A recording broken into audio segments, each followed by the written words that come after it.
and now he covering the bastard in plastic. I smoke blood on the regular, fuck when it counts. Try to make $1 million out of quarter ounce. Beating ghosts on the 5-0. Fuck them hoes, got a 45 screaming out survival. Hey nigga, can I lay low? Put the yayo and all of my more when I say so. Don't wanna go to the pen, I'm hitting fists. North on the nigga back, missing me by inch.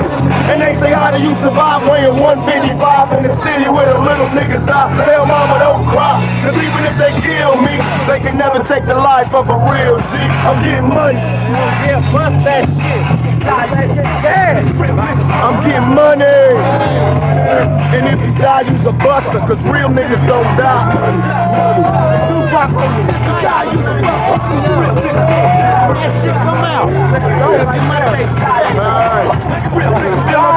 I'm the first nigga serving for some liquor on the curb for my niggas that deserve it. If I wanna make $1 million, gotta stay dealing, kinda booming around the way. I think today I'm making Kevin dressing down like I'm dirty, but only on the block since the clever disguise to keep me running from the cops. I'm getting high, thinking die if I don't get no ends. I'm in the bucket, but I'm rolling it like it's a biz. I hit the strip and let my music bump. Drinking liquor and I'm looking for a bitch to fuck. All the time making money. They live more illegal as a slang another half. I wish it was a kilo. I need money in the major way. Time to fuck my girl, she getting paid today. I live thug life, let the money come to me. Cause they can never take the game from a young G. I'm getting money. And if you die, you's a buster, cause real niggas don't die.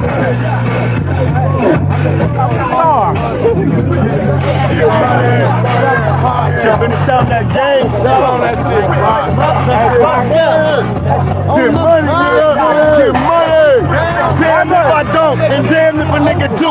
Now watch the young motherfucker pull a trigger too. Raise up, and don't let him see you cry. Dry your eyes, young nigga, time to do or die. I keep a pistol in my pocket, ready? On my block, ain't no time for a nigga to even cop. Shit, and I done seen a motherfucker be paid. At point blank range, ain't a damn thing changed. You taking the dive, now roll them, you can't stand. Better hold them.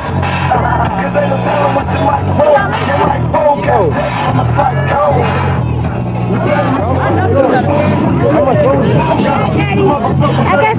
And even if they kill me, they can never take the life of a young G. I'm getting money, money. And if you die, you's a buster, cause real niggas don't die. Money, yeah.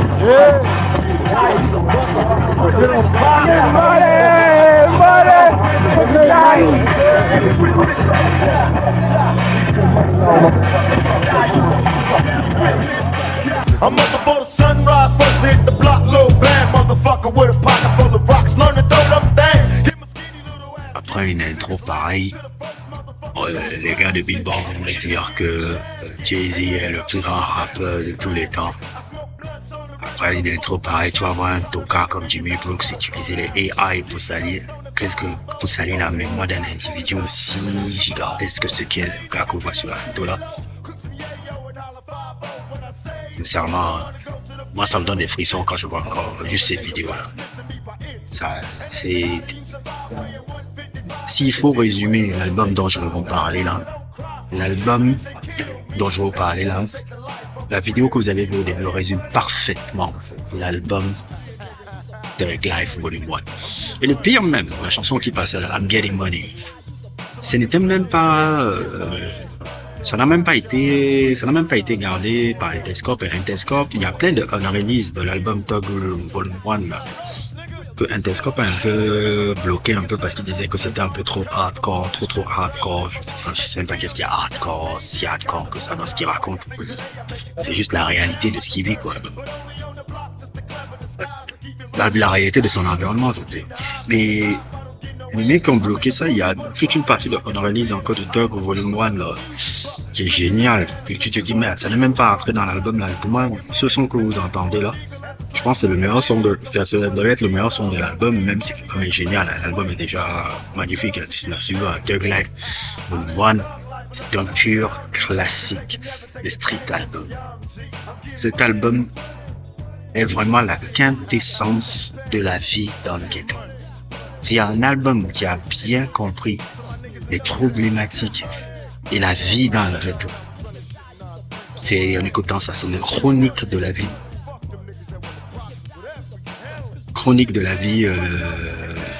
dans un ghetto américain. Et Tupac est un incroyable conteur sur ça.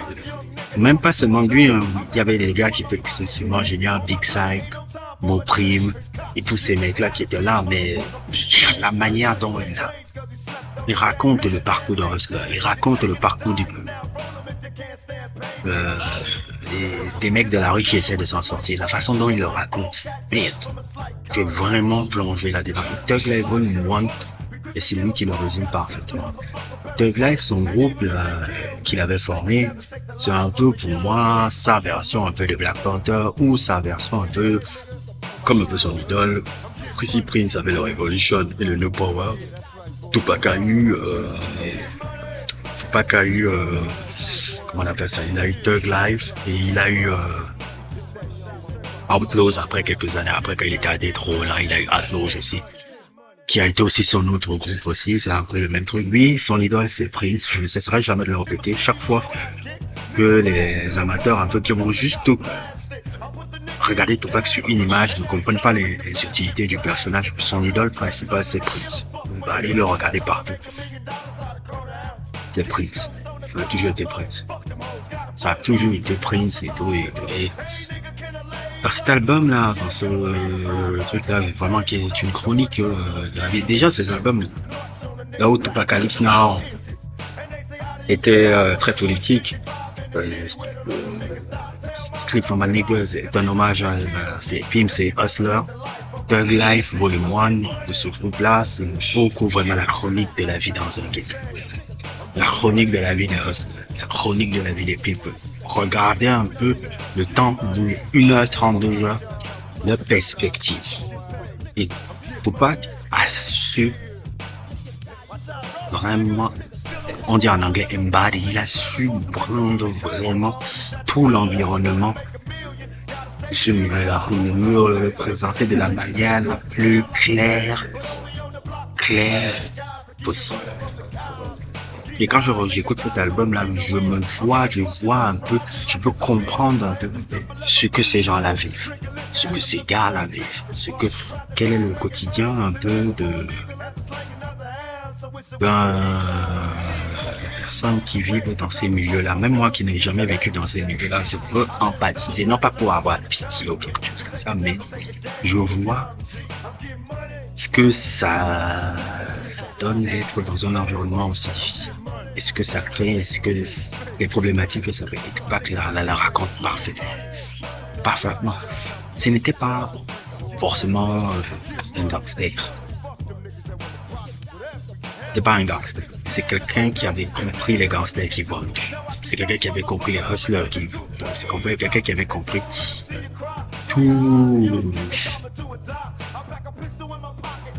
tout cet univers-là, qui a essayé de raconter l'histoire au mieux. Et comme il nous dit, les journaux n'en parlent pas. Les journaux n'en parlent pas, les trucs n'en parlent pas. C'est leur chronique de journal, c'est un peu ça. C'est magnifique. Thug Life Volume 1 est tellement magnifique. C'est pas son... Je dis pas que c'est son meilleur projet, c'est le meilleur projet. Déjà que c'est un projet collectif, mais c'est pas... Mais il entre parmi les plus grands classiques de l'histoire du hip-hop, surtout d'un album qui parle de la rue. Non pas forcément en la glorifiant, mais en la portrayant, en montrant qu'est-ce qui se passe chez nous, comment on se comporte, et c'est pour ça que Tupac, tous les ghettos du monde sont avec ce gars-là. Même si pour moi c'est pas vraiment un gangster, que c'est quelque chose qu'il a, c'est que, comme tu disais, il a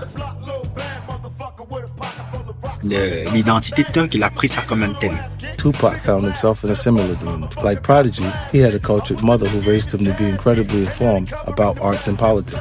Tupac didn't grow up writing raps. He grew up writing introspective and revolutionary poems. He was exposed to the same kind of energy as Prodigy. I always felt Pac and Prodigy were art students who adopted thugging as a theme. Instead of embracing all of the culture and pride they had been exposed to, they tried to run in the opposite direction. By doing that, they ran into a trap. In Prodigy's case, it meant getting lured into a battle with Jay-Z he could never win. Pac paid a much heavier heavier price. By raising the thug flag so high, he sent out a very dangerous signal, one that attracted all of the real thugs to him. Once they were present, there was no way that he can control that energy. It would have been difficult for a true gangster, but for an art kid like Pac, it was outright impossible. It was that energy that ended up getting him killed. Il a pris ça, il a tellement pris ça comme un thème, il a embrassé ce thème-là, qu'il a su le partager au monde, en fait. C'est ce que cet album-là représente énormément. Parmi les sons qui me plaisent le plus, c'est tout. Il y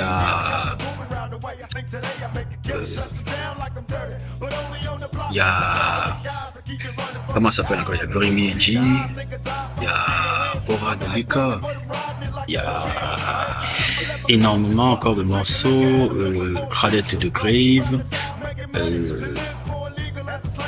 How Long Will They Mourn Me avec Nate Dogg, qui est une production de Warren G. Voilà, Liquor qui était produit par Johnny J. Je pense que Tupac et Johnny J, je ferai un sujet un peu aussi sur Tupac et Johnny J, parce que Johnny J est le producteur préféré et essentiel de Tupac. C'est les gens, généralement, essayent toujours de réduire à Tupac à l'anecdote, qui n'en fait comme ensemble. Mais celui qui a été le gars qui a vraiment produit les meilleures choses de Tupac, c'est Johnny J. Johnny J est le producteur préféré de Tupac et tu peux pas parler de Johnny J sans parler de... Tu peux pas parler de Tupac sans parler de Johnny J aussi. C'est un des membres importants un peu de la musique un peu qu'il a fait. Cet album-là. Il faut vous rappeler un peu aussi dans Thug Life. Thug Life, à la base, c'est dans sa définition, Thug Life veut dire the hate you give little infant, fuck everybody. The hate you give little infant, fuck everybody. La haine que vous donnez à vos enfants détruisent le monde. Donc derrière ce Thug-là, il y a toute une philosophie aussi qui va dire un peu la problématique d'un gouvernement américain qui a oppressé un peu les quartiers, qui a créé ces quartiers-là. Et c'est comment Tupac met à la face un peu de l'Amérique, un peu le résultat de leur échec un peu. Et c'est ce que c'est Thug-là. C'est un album excessivement magnifique. C'est un album qui te permet de comprendre le ghetto. C'est un album qui te permet de comprendre la rue. C'est un album qui te permet de comprendre un peu la perspective de ce genre de personnes. Non pas forcément la célébrant et autres en disant que oui, c'est un Thug. Non, mais c'est une description parfaite de ce univers. C'est pour ça que ce mec-là est célébré dans le ghetto américain. Dans tous les ghettos même du monde. Vous voyez ici, même à Pékin, tu vois dans les bidonvilles, comme Pékin ou Guédiouaï, tu vas voir des murales de Tupac ici. Sa musique parle de ces gens. C'est pour ça que ça me fait marrer de me dire que un beau jour, sincèrement, il n'y a personne qui est au-dessus de ce gars dans l'histoire de cette musique. J'ai été longtemps un fan de Tech Nine. Très fan de Tech Nine. Pendant très longtemps.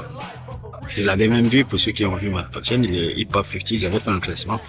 Tech Nine est devenu 3e. Dans mon classement. Pendant longtemps, c'était mon rappeur préféré de tous les temps. Mais le recul, personne n'est plus grand que Tupac. Quand je vois Billboard dire ouais,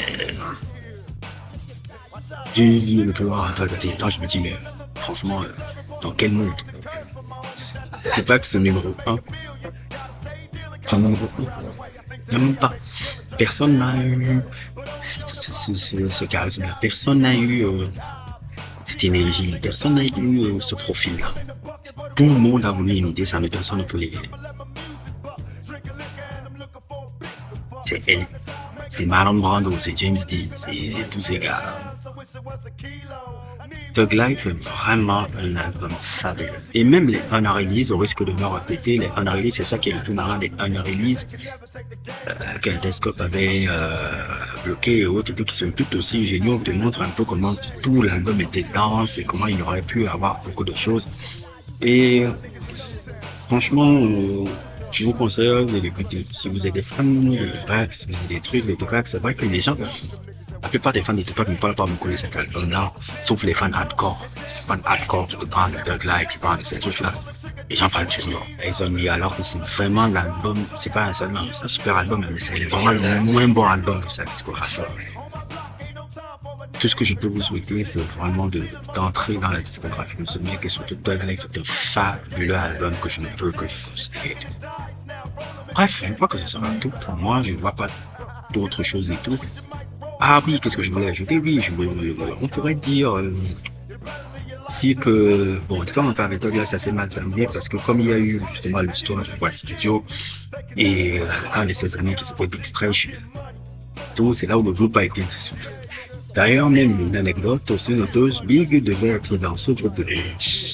Pour que Notorious Big et lui s'entendaient bien, Notorious Big devait faire partie de ce truc-là et Tupac devait manager sa carrière, mais après, il a conseillé, c'est Tupac qui a conseillé Biggie de partir plutôt avec Puff Daddy, à l'époque où ils s'entendaient encore tous bien, tous ces gens-là, et de le suivre, parce qu'il sentait que P. Diddy peut le rendre vraiment stable. Et c'est un peu marrant un peu de voir comment tout ça est un peu trop avec le recul maintenant, un peu, comme je vous l'ai dit, un peu dans la tentative d'extorsion qu'il a eu en 94 là avec Jimmy Hinchman, parce que c'est Jimmy Hinchman qui a avoué que c'est lui qui a créé ce truc-là. Je dois avouer que ça m'étonnerait pas que Brother Love ait participé à ça. Pas Notorious Big, mais Brother Love ait participé à ça. Parce que Brother Love, un peu, c'est ça, je vais faire une parenthèse un peu par rapport à ça. Brother Love a été excessivement envieux et jaloux de ce gars-là. Quand tu regardes un peu la carrière de Brother Love et son évolution aussi, son style vestimentaire, son truc, son personnage, il a beaucoup essayé de singer le gars-là. Et le pire même, il couchait avec les femmes que Tupac a eu. Par exemple, la femme qui a eu, avec qui il a eu l'enfant, je ne sais pas comment il s'appelle dans cet enfant de, c'est Justin Combs, ouais, Justin Combs. La mère de Justin Combs était une ancienne copine de Tupac. La plupart des femmes que Tupac a connues, P. Diddy est passé après. Il avait un peu une sorte de fascination morbide un peu et jalousie morbide un peu avec ce gars-là. Mais ça ne m'étonnerait pas qu'il ait participé un peu au truc de 94, pas le truc de 96, mais le truc de 94. Ça ne m'étonnerait pas que lui et Jimmy Hinchman, déjà que lui et Jimmy Hinchman s'entendaient bien, donc c'est un peu ça quoi. Bref, allez écouter Thug Life. N'hésitez pas à liker, n'hésitez pas à vous abonner. Et à plus pour d'autres aventures.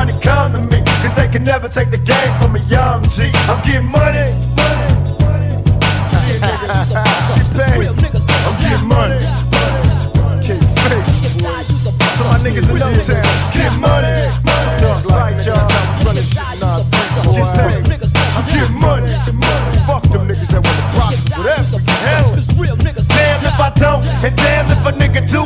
Now watch a young motherfucker pull the trigger to praise up. And don't let him see you cry. Try your odds, young nigga, time to do or die. I pack a pistol in my pocket, ready on my block. Ain't no time for a nigga to even cock shit. I done seen a motherfucker be paid at point blank range cause he slept on the game. Made a damn thing change. You're shaking the dice now. Roll him if you can't stand pain. Better hold him. Cause ain't no telling what you might roll. You might fold cat takes from a slight cold. You better live your life to the fullest. We grip the killer bull, got a pistol, motherfucker, better pull it. And even if they kill me, they can never take the life of a young G. I'm getting money. You big niggas, my niggas in the hood. I'm getting money. That's right, boy. Yeah, that's right, boy. I'm getting money. Talk about that shit, boy. Yeah, I'm getting money.